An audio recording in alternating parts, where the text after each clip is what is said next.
finished. Let's take a look at it. I'm using the super giant hoop that comes with the by mirror embroidery machine. I think this is like 23 and maybe 3/4 inches or whatever wide. I haven't invested in a mighty hoop just yet. There's one that's 10 by 19 that I'm got my eye on, but they are 200 bucks, 220 I think each. So it's an investment. This is a minky blanket, and just so you know, or y'all probably already know, and you're gonna be like, duh, but I noticed I could not screw this little screw that's on here with my fingers. I just don't have the strength. So if you'll take a look at the very tip of it, it actually has a little, sorry, I don't have cute fingernails either. I'm a nurse, so they don't let us do that. It has a little slot here, and I just used a flathead screwdriver to get this tightened up. So that's what I'll be doing to remove it. Probably be easier with a bigger screwdriver, but I didn't feel like pulling out my tools, so I just used the little flathead that comes with my machine. All right, so I think that's loose enough. Now what's on here, I don't know if you notice, this looks like plastic. That's a Solvay.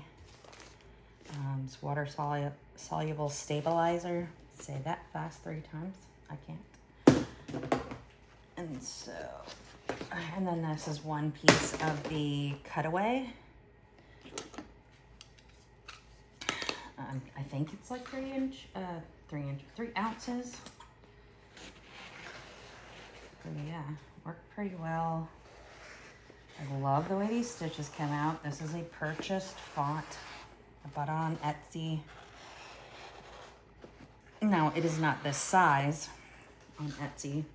It says it will go up to 4 inches, but when you make it 4 inches in your embroidery software, it wants to do this little funky ditch thing down the middle of wide areas, and I hate that and I don't want it, so I altered it, and I will try to capture my screen and show you guys here in just a minute what I actually did to make this. This is actually a 5-inch tall font now, and if you look at the letters on here, you'll notice there's no ditch in the middle of it, so I'm pretty happy with how that came out. This Solvay, you just tear it off. Whatever doesn't tear off, you can dissolve with water. I don't really want to wet this. And then my plan for this is to stitch it together with the other piece of the minky that I purchased for her, so she'll have a nice little blanket. This is for my grandkid, by the way. She's spoiled, of course. All right.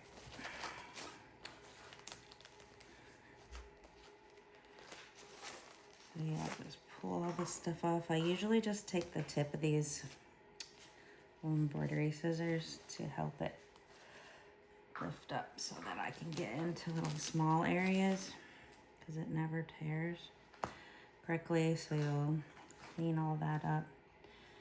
And then to make this into a blanket, you're just gonna put minky and minky together and stitch around the outside. Leave a hole, of course, so you can turn it. I usually pick like the lower corner. Okay.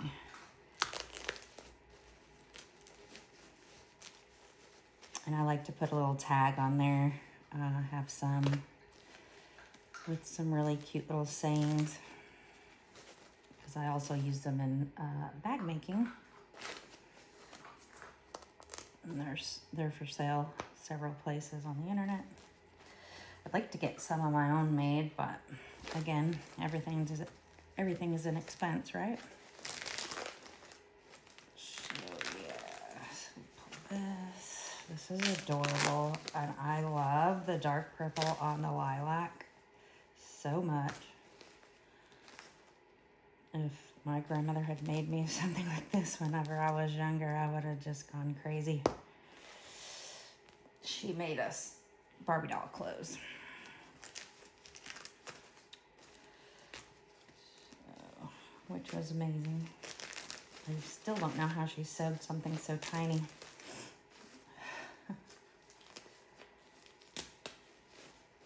Alright, let's see this. Sorry if I'm boring y'all to tears, but I really want to get this cleaned up well, so that it looks nice. Now I put knockdown stitches. There's a straight thread right there.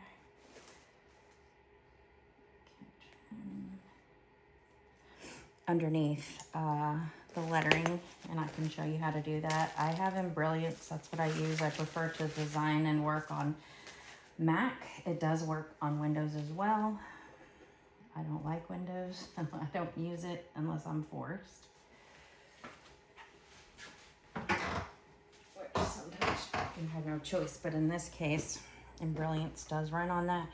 Now I've spent and purchased the Embrilliance level 3. You do not need that for this. I think you can get away with doing it in Essentials. Whatever level of the software it is that allows you to do knockdown stitches, that's what you need. All right, sorry, my trash can needs some TLC. Okay, so there it is. I don't know if y'all can see that very well. Super cute, and stick with me and I will add the rest of the section to this video.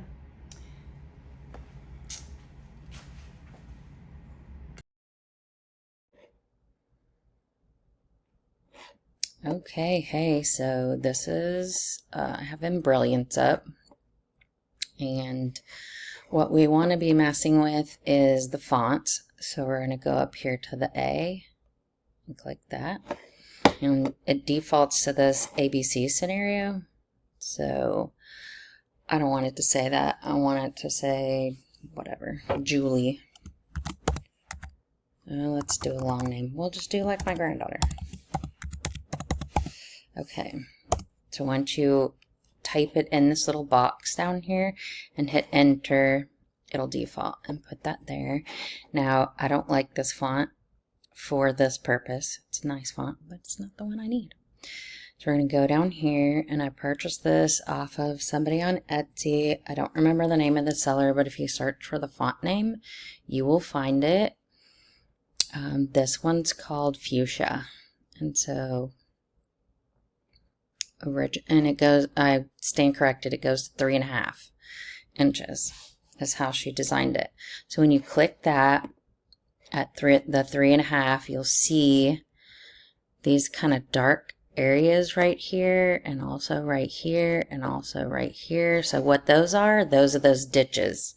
What I mean by ditches, I don't know if you've ever seen it, but like if you find something that is embroidered with a satin stitch, and the program thinks that it is too wide of a span for your needle to have to go stitch, stitch, stitch, stitch, then it will try to compensate. And so it basically makes a little tangle, if you will, of stitches in the middle down the ditch area to help the machine out. So it's going to go stitch in the middle and stitch, and I hate it. It looks bad. I just don't like it. So, anyway, so I was playing around with this, trying to figure out a way to get this large because I wanted it on a minky blanket. I don't want it to be super small. So anyway, I was like, okay, well, I don't like that. So what size can I do? So I switched and I did, and her font comes with a 3-inch version. So I looked at that, and still you'll see little areas right here, for example, where it's got that ditch. And so, and it's nothing against the digitizer. It's because of how large I'm making the font. Okay, so just to be clear on that, this is called ZAS, Z-A-S is her, I forget her Etsy name, starts with something Z, and then the font name is called Fuchsia. But she had this in a whole package. The way I found the package was I searched for green lemonade BX font, because B as in boy, X like X-ray, BX fonts are fonts that work in Embrilliance, and they allow you to make them larger or smaller. And as a rule, it's not a good idea to enlarge or shrink pre-made fonts because you may not get the results that you're looking for. But in this instance, I was able to do that. So I'm going to show you how I did it. So again, not wanting that, I'm going to drop this font down to 2.5. And when I dropped it to the 2.5, you can see on here, the ditch is gone. Okay, so we no longer have the ditch, but this is going to be too little for what I wanted as far as for a name. The entire span of this is 11 inches, and not that that's a small word, but again, it's for a minky blanket, and so I really wanted it to just have some size to it. So the first thing I did was I stretched it upwards. So this font that I used, I made it all the way to, I think it was 4 inches. That's what I did with it. And then once it was the 4 inches, I zoomed in close to try and check and see, did that make me have the little ditches again? And no, it did not. So then I was like, well, I really would just like it a little bit larger. So I also stretched it and made it, I think I went all the way to 15 inches. So I went up here to this box instead of just stretching, and I typed 15 because I'm going to use that super huge embroidery hoop that you saw that comes with the machine. It's like 23 3/4 or something. So when I typed 15 and then I just hit enter, and that changed it to 15 inches wide. And then I pulled it up here until it was 5 inches tall, like this. And so now I'm going to go in here and I'm going to take a real close look at it and see, do I have those ditches in there?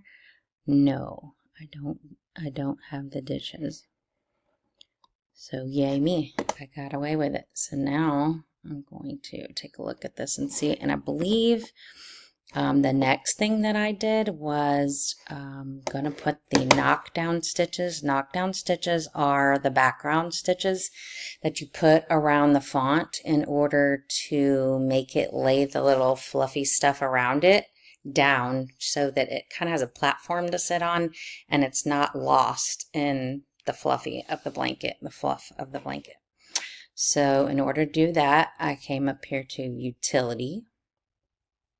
And there's probably a million videos on YouTube showing how to do this. If you're not interested, fast forward. Thanks for watching. And you're going to go down here to add knockdown stitching.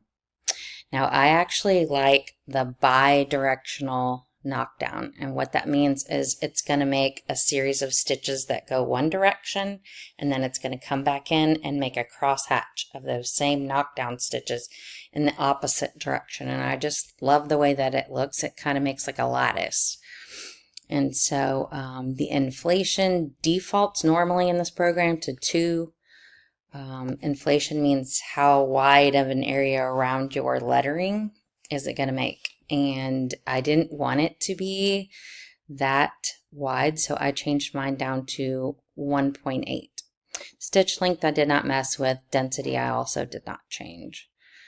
And whatever changes you make on here, one of the great things about Embrilliance is that it remembers your settings. So the next time you come in, when you're doing knockdown, it'll already have your default set.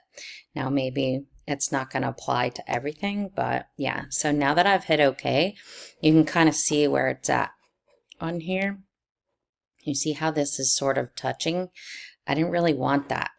So what I did was I got a hold of an individual letter in this and I just pulled it apart a little bit, just like that, so that it's not, hang on, whoops, hit Control Z on this. We need to move that letter over before we put our knockdown, because literally what it did just now was moved my letter without moving the knockdown. So let's just give ourselves some space.